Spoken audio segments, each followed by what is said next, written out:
আজকে আমার কাছে এসছে দুটো লাল ঘোড়া, আর এই দুটো লাল ঘোড়া নিয়ে আজকে আমি যাব কৃষ্ণনগর। চলো বন্ধু, তাহলে ভিডিওটা শুরু করা যাক। বন্ধুরা, তাহলে গাড়ির মালিককে একবার দেখা যাক। দেখো গাড়ির মালিকের হচ্ছে গাড়ির মালিক। এ সালার বয়স হচ্ছে 21 বছর। তো বয়স পার করে দিলাম, এখন আমি একটা বাইক কিনতে পারলাম না, সত্যি ভাই। अच्छा ठीक है। এ হচ্ছে হ্যান্ডসাম বয় সাকির খান, আমার খাস দোস্ত, রাজস্থানের আলওয়ার ডিস্ট্রিক্টের।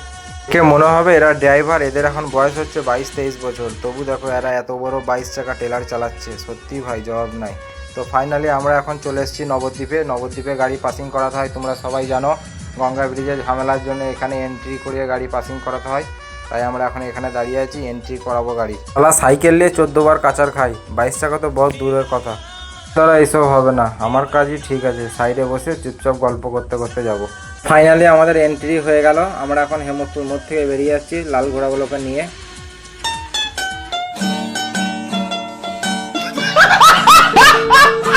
দ্বীপে পাসিং করে দেওয়ার পর আমার কাজ অ্যাকচুয়ালি শেষই হয়ে গেছিলো, বাট ও রাস্তা সবই জানতো, ওই জন্য আমি একটু আরাম করে নিলাম। বাট কথা বলতে বলতে কখন যে আমি ঘুমিয়ে গেছি আমি নিজেই বুঝতে পারি নাই। সারাদিন রোজা রেখে ক্লান্ত শরীর নিয়ে আমি শুয়ে পড়েছি, কখন আমার চোখটা লেগে গেছে। আর ড্রাইভার সেই আড়ালে আমার ভিডিও বানাইছে, দেখো। বন্ধুরা, ভালোবাসা মানুষের সাথে যাওয়া এটাই একটা ফায়দা, বাট এদের সাথে গেলে শরীরে কোনো কষ্ট হয় না গো।